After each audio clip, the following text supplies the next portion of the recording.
ये कहानी जेक के बारे में है जो कि पेंडोरा प्लेनेट का रहने वाला है। ये अपनी फैमिली के साथ बहुत खुश होता है जिसमें इसकी वाइफ और बच्चे हैं। ये बताता है कि मेरे अपने बच्चों के अलावा मैंने 2 बच्चे भी अडॉप्ट किए हुए हैं, जिनमें एक मेरी ही पुरानी साथी की बेटी है जो उसको पैदा करने के बाद मारी गई, और एक और बच्चा है जो कि इंसानों का ही है, क्योंकि आज से कुछ सालों पहले इंसान इस प्लेनेट पर रहने के लिए आए थे जहाँ पे मैं अभी रह रहा हूँ। लेकिन जब वो वापस जमीन की तरफ चले गए तो ये बच्चा इधर ही रह गया। तब से ये मेरे साथ ही रहता है। ये सब बच्चे आपस में बहुत खेलते और एक दूसरे का काफी ख्याल भी रखते हैं। जेक अपने सब बच्चों को सब सिखाता है, जैसे कि तीर चलाना, मछली पकड़ना और भी बहुत कुछ। ये सब बड़े छोटे खुश तो होते हैं, लेकिन एक रात जेक और उसकी वाइफ आसमान में चमकता हुआ एक सफेद तारा देखते हैं। तो जैसे ही करीब आता है तो पता चलता है कि ये तो इंसानों की स्पेसशिप है, तो एक बार फिर से इनकी प्यारी दुनिया में रहने के लिए आ रही है। इंसानों की स्पेसशिप से निकलने वाली आग की वजह से जंगल में आग लग जाती है, जिससे बहुत से जानवर मारे जाते हैं और बहुत नुकसान होता है। इसके अंदर से इंसान निकलते हैं जो बड़े बड़े रोबोट्स के अंदर बैठे हुए थे, और इनकी बहुत बड़ी गाड़ियां भी थी जो रास्ते में आने वाली हर चीज को कुचल रही होती हैं। जबकि जेक और उसकी वाइफ के पास इस तबाही को देख के रोने के अलावा कुछ भी नहीं बचता। पता नहीं इंसान कब इंसान बनेंगे। खैर, अब लैब को दिखाया जाता है जहाँ एक नीले रंग का इंसान जो बिल्कुल जेक और उसकी फैमिली जैसी शक्ल का लग रहा था, वो बेकाबू होकर उठता है और आसपास के लोगों को मारने लगता है। उसको उसके साथी कंट्रोल करते हुए बताते हैं कि आप हमारे कॉलोनल हैं, यानी कर्नल हैं, और आप इंसान ही हैं। हमने आपके मरने के बाद आपको मॉडर्न टेक्नोलॉजी की मदद से ऐसी बॉडी दे दी है जिस वजह से आप इस प्लेनेट में जिंदा रह सकेंगे। आप दिखने में इस प्लेनेट के लोगों जैसे ही लगेंगे, तो आपको फिक्र करने की कोई जरूरत नहीं है। इसी तरह बहुत से इंसानों को ऐसी बॉडी दे दी जाती है जो कि हम इन कर्नल के आसपास खड़े लोगों में देख भी सकते हैं। दूसरी तरफ जेक और उसके साथी इंसानों को रोकने के लिए उनकी ट्रेन को तबाह कर देते हैं, जिसमें उनके हथियार और खाने का सामान जा रहा था। ये लोग खुद उड़ने वाले क्रिएचर्स पर थे और इंसानों के हेलीकॉप्टर्स को भी तबाह करने के बाद उनका सामान लूट लेते हैं। जब कर्नल को इस होने वाले नुकसान का पता चलता है तो वो जेक को मारने का प्लान करता है, क्योंकि जेक ही है जो नावी लोगों का लीडर है। बेसिकली जेक और उस जैसे दिखने वाले लोगों को नावी कहा जाता है। ये सभी वो लोग हैं जो जंगलों में रहते हैं और इन्हीं ने ट्रेन पर अटैक भी किया था। लेकिन कर्नल की सीनियर ऑफिसर उसको बताती है कि हमने जब भी जेक के जंगल में अपने जहाज भेजे तो उनके उड़ने वाले क्रिएचर्स ने हमेशा उनको तबाह किया। अब तुम ही हमारी उम्मीद हो जो कुछ कर सकते हो। तो कर्नल जंगल में अपने कुछ साथियों के साथ पैदल जाता है जहाँ पर जेक के बच्चे खेल रहे थे। वो अपनी तरफ इंसानों को आता देखकर अपने फादर को बताते हैं, लेकिन उसी वक्त इंसान उनको पकड़ लेते हैं। कुछ ही देर में जेक की वाइफ वहां पर पहुंचकर एक इंसान के सर से तीर आर पार कर देती है। दोनों में लड़ाई शुरू हो जाती है। जेक की वाइफ अपनी बाकी बच्चों को तो बचा लेती है, लेकिन कर्नल उसके उस बेटे को उठा के अपने साथ ले जाता है जो इंसानी शक्ल वाला बच्चा था, जिसको इन्होंने अडॉप्ट भी किया हुआ था। जेक की वाइफ अपने बच्चे को लेके परेशान ही थी कि जेक कहता है कि हमें इस जंगल को छोड़कर जाना होगा, क्योंकि मैं यहाँ का लीडर हूँ और वो कर्नल मेरे पीछे है। क्योंकि जब पहले इंसान यहाँ आए थे तब मैंने ही कर्नल को मारा था। क्योंकि वो नीले जिस्म या एवाटार में जिंदा होकर दोबारा आया है तो वो मुझे मारना चाहता है। अगर मैं, तुम और हमारी मुकम्मल फैमिली यहाँ से चली गई तो हम अपने कबीले के बाकी लोगों की जान बचा सकेंगे, क्योंकि हमारा पकड़े जाने वाला बच्चा जल्द ही हमारी लोकेशन बता देगा कि हम कहाँ रहते हैं और इंसान यहाँ तक पहुंच जाएंगे। जेक की वाइफ जाना तो नहीं चाहती लेकिन आखिरकार मान जाती है। जबकि दूसरी तरफ इंसान जेक के बच्चे पर जुल्म कर कर उसके घर का पता पूछ रहे होते हैं, लेकिन वो हिम्मत करता है और कुछ भी नहीं बोलता। तभी कर्नल आकर उनको रोकते हैं और कहते हैं कि ये इंसान है तो इसे हम इंसानों की तरह बात करेंगे। ये उसकी तरफ दोस्ती का हाथ बढ़ाकर बताता है कि मैं तुम्हारा असली फादर हूँ, और आखिरी बार जब मैं दुनिया में आया था तो मैं जानबूझकर तुम्हें यहाँ छोड़ के गया था, क्योंकि मैं साथ तुम्हें लेकर नहीं जाना चाहता था। लेकिन अब मुझे एहसास है और मैं तुम्हें अपने साथ वापस लेकर जाऊंगा। जिस पर वो मासूम बच्चा मान जाता है कि ठीक है, मैं आपको जगह दिखा दूंगा। जबकि दूसरी तरफ जेक और उसकी फैमिली अपनी कबीले को छोड़कर अपने उड़ने वाले क्रिएचर्स पर बैठ के यहाँ से बहुत दूर चले जाते हैं, कम से कम कहीं रहने को नया ठिकाना मिले और वो वहां पे रह सके।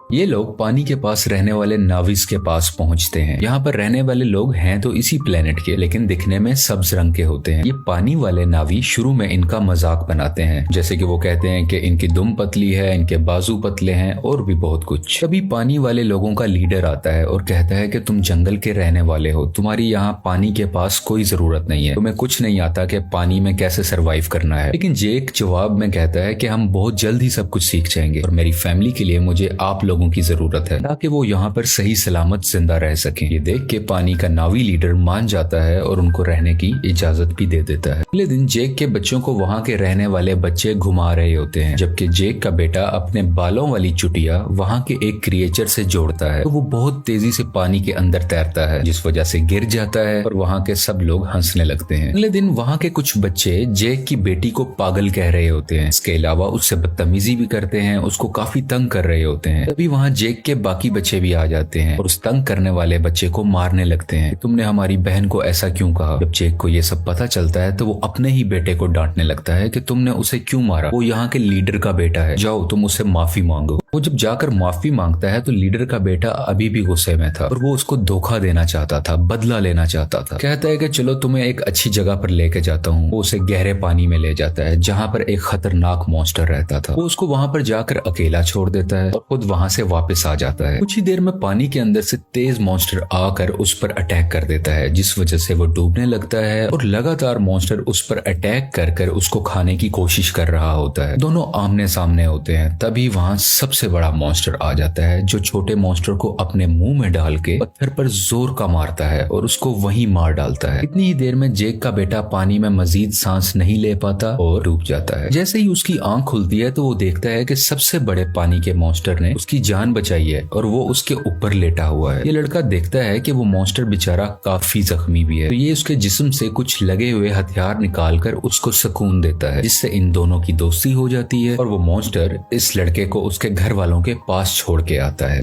जब सब्ज कबीले वाले नावी लीडर को ये पता चलता है कि उसके अपने बेटे ने ही जानबूझ के हमारे मेहमान को मॉन्स्टर के पास मरने के लिए छोड़ा, तो वो उसको सजा देने लगता है। लेकिन जेक का बेटा कहता है कि आपके बेटे की कोई गलती नहीं है, ये मेरा आइडिया था गहरे पानी में जाने का, मैंने ही कहा था कि हम वहाँ चलते हैं। इसे देख के लीडर के बेटे को शर्मिंदगी होती है कि इसने मुझे बचा लिया, ना कि मैंने गलत किया था, मैं तो उसको मारना चाहता था। इसी चीज को देखते हुए वो अब दिल से इनका अच्छा दोस्त बन जाता है। जेक का वही बेटा सबको बताता है कि बड़े मॉन्स्टर ने मेरी जान बचाई, पर सब दोस्त उसका मजाक बनाने लगते हैं और कोई भी उसका यकीन नहीं करता। अगले दिन ये दोबारा उसी बड़े मॉन्स्टर के पास जाता है और जाके बहुत ज्यादा एंजॉय करता है। वो दोनों आपस में बहुत खेलते हैं, जबकि कर्नल जेक की तलाश में अब तक फिर रहा था कि तभी उसको इन्फॉर्मेशन मिलती है कि जेक अपनी फैमिली के साथ कहाँ कहाँ जा सकता है, लेकिन अभी भी एग्जैक्ट इन्फॉर्मेशन नहीं थी, इसलिए मजीद ढूंढना पड़ रहा था। कर्नल ने वहाँ के उड़ने वाले कुछ क्रिएचर्स पर अपना कंट्रोल भी कर लिया था, जैसे कि वहाँ के रहने वाले लोकल नावी लोग उन क्रिएचर्स को इस्तेमाल किया करते थे। सब इंसान जेक को ढूंढने के लिए निकल पड़ते हैं और एक जजीरे यानी आइलैंड पर पहुंचते हैं, जहाँ के लोग कहते हैं कि हमने कभी नहीं देखा जिसकी तस्वीर तुम हमें दिखा रहे हो। कर्नल को इन सब की बातें झूठ लग रही होती हैं, तो वो इन लोगों के एक क्रिएचर को मरवा डालता है। कर्नल का बेटा उसे समझाता है कि ये लोग कुछ नहीं जानते, ये सिर्फ मछलियां पकड़ते हैं, इन्हें छोड़ दो, ये कुछ नहीं जानते। तो कर्नल भी अपने बच्चे की बात मान लेता है, लेकिन जालिम इंसान फिर भी जाते हुए वहाँ आग लगवा कर उनके रहने की जगह को जलवा देता है। इस तरह और भी जगहों पर जाकर बहुत से मासूम नावी लोगों को मारने लगता है। सबसे बहुत कुछ पूछता है, लेकिन इस वक्त तक उसको जेक का पता नहीं चलता कि वो कहां पर गया। इसी तरह ये सब इंसान पानी वाले एक क्रिएचर को देखते हैं, उस पर भी लोहे की बनी हुई चेन और कुछ छोटे मिसाइल से अटैक करते हैं। इसके अलावा एक ऐसी अल्ट्रासोनिक गन से भी अटैक करते हैं जिससे वो मॉन्स्टर इंसानों पर हमला ही नहीं कर पाता, इंसान इसको बड़े आराम से पकड़ सके। वो बेचारा मॉन्स्टर अपने छोटे बच्चे के साथ तैर रहा होता है, जिसने इंसानों का कभी कुछ नहीं बिगाड़ा था, लेकिन वो दर्द से तड़प रहा था, चीख रहा था और आखिरकार वहीं पर मारा जाता है। उसका छोटा सा बच्चा इर्द गिर्द घूम कर उसको आवाजें दे रहा होता है और इंसान बहुत ही बेशर्मी के साथ खुशी में तालियां बजा रहे थे कि वो अपने मिशन में कामयाब हो गए। ये सब देखकर कर्नल का बेटा काफी तकलीफ में होता है, क्योंकि उसको इन सब जानवरों की फिक्र थी और वो इस होने वाले जुल्म को बिल्कुल बर्दाश्त नहीं कर रहा होता। इंसान उस क्रिएचर को पकड़कर अपने साथ ले जाते हैं, उसके मुंह के अंदर जाकर ड्रिल मशीन से उसके मुंह के ऊपर वाले हिस्से में सुराख करते हैं, जिसके अंदर से एक पीले रंग का लिक्विड निकलता है, जो कि एक ऐसा पानी है कि जो भी पिएगा उसकी उम्र बहुत कम स्पीड से बढ़ेगी, यानी उसको जिंदा रहने के लिए बहुत से साल मिल जाएंगे और वो जल्दी नहीं मरा करेगा। और इस लिक्विड की कीमत भी करोड़ों डॉलर्स में है, इसको ये मार्केट में बेच के बहुत पैसा कमाने वाले हैं। अगले दिन मरने वाले मॉन्स्टर क्रिएचर को सब्ज नावी लोग देख लेते हैं। इसके बाद जेक को बुरा भला कहने लगते हैं कि तुम्हारी वजह से इंसान इधर तक पहुंच गए और अब वो हमारे क्रिएचर्स को मार रहे हैं और बहुत जल्द हमें भी, इसलिए जो भी हुआ सो हुआ। ग्रीन नावी लीडर कहता है कि हम इंसानों से मुकाबला करेंगे, उसके कुछ देर बाद ही जेक का बेटा सबसे बड़े मॉन्स्टर से एक बार फिर मिलने जाता है और देखता है कि उसके ऊपर एक एंकर जैसी डिवाइस लगी हुई है, जिसकी वजह से उस मॉन्स्टर को उस डिवाइस ने वहीं रोका हुआ था और वो वहां से हिल ही नहीं पा रहा था, क्योंकि इंसान उस लिक्विड को हासिल करने के लिए और भी मॉन्स्टर्स को मारने का इरादा रखते हैं। और इस बार बारी है जेक के बेटे के बड़े मॉन्स्टर की, जो साइज में भी बहुत बड़ा है और उसमें से लिक्विड भी बहुत ज्यादा निकल सकता है। इसलिए इंसान अब इस मॉन्स्टर को मारना चाह रहे हैं। बेटा और बाकी भी उसके पास होते हैं, जबकि इंसान इस तरफ बढ़ रहे होते हैं। कर्नल भी इन बच्चों को वहां दूरबीन से देख लेता है। जेक और लीडर को पता चलता है कि उनके बच्चे खतरे में हैं और वो अपने हथियार उठाकर उन्हें बचाने के लिए निकल पड़ते हैं। बहुत मुश्किल से बच्चे बड़े मॉन्स्टर से वो डिवाइस निकाल देते हैं, जिस वजह से मॉन्स्टर वहां से आगे तैरकर निकल जाता है और बिल आखिर उसकी जान बच जाती है। लेकिन इंसान फायरिंग करते हुए अभी भी बच्चों का पीछा कर रहे होते हैं। यहाँ पे लीडर की बेटी मरने ही वाली होती है, तो जेक का बेटा उसका हाथ पकड़कर अपनी तरफ करके उसकी जान बचा लेता है। लेकिन थोड़ी ही देर में बच्चों को बड़ा सा जाल डालकर पकड़ लेते हैं और अपनी शिप पर ले आते हैं। कुछ देर तक बच्चों के पेरेंट्स भी यहाँ आ जाते हैं, यानी कि जैक वहीं रुककर देखता है कि उनके बच्चों को शिप के आगे कर्नल ने बांधा हुआ है। कर्नल कहता है कि अगर बच्चों की जान बचाना चाहते हो तो शिप पर तुम सिर्फ अकेले आओगे। तो जेक सबकी बेहतरी के लिए अकेले जाने का फैसला करता है। तभी जेक के बेटे का सबसे बड़ा क्रिएचर दोस्त पानी के नीचे से एकदम से ऊपर आकर इनकी शिप पर चढ़ जाता है और अपने हाथों और दुम से वहाँ खड़े इंसानों को मारने लगता है और हर चीज तबाह कर रहा होता है। ये देख के जेक और लीडर के लोगों को भी मौका मिल जाता है कि वो इंसानों पर हमला कर दें और वो सब लोग शिप की तरफ बढ़ने लगते हैं। इंसानों और इन सब नावी लोगों के दरमियान काफी लड़ाई हो रही होती है। बहुत से इंसान भी मारे जाते हैं और कुछ नावी लोग भी। और वो पानी वाला क्रिएचर इंसानों की एक छोटी शिप के ऊपर से छलांग लगाकर उसको लोहे की रस्सी से इनको दबाकर मार देता है। जेक भी इंसानों का मुकाबला करते हुए बच्चों के पास आके उनको वहां से छुड़वा लेता है। कुछ बच्चे अपने अडॉप्टेड इंसानी भाई को भी ढूंढ लेते हैं और वहां से भागकर अपनी जान बचाते हैं। लेकिन उसी दौरान जेक का एक बेटा मारा जाता है और उसकी माँ ये सब देखकर अपने दिल पर काबू नहीं रख पाती और चिल्ला चिल्ला कर रोने लगती है।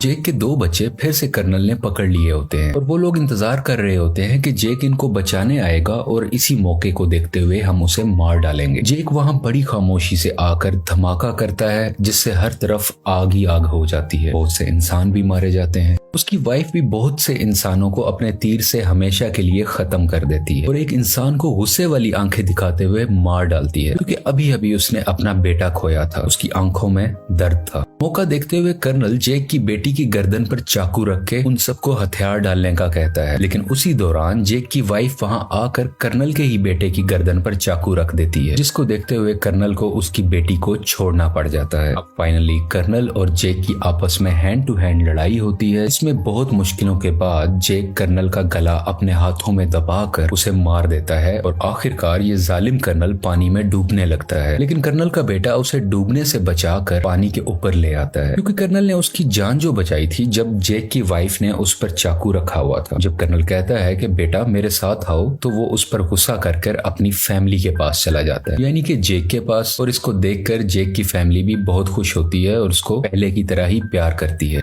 फिर में जेक अपने मरने वाले बेटे को पानी के अंदर दफना देता है और उस वक्त उसको सब पुराना याद आ रहा था कि मेरा बेटा जो आज मरा है उसको मैंने कैसे अपने हाथों में उठाया था जब वो पैदा हुआ था, और आज अपने ही हाथों से दफन भी कर रहा हूँ। और इस फिल्म की कहानी यहीं पर खत्म हो जाती है।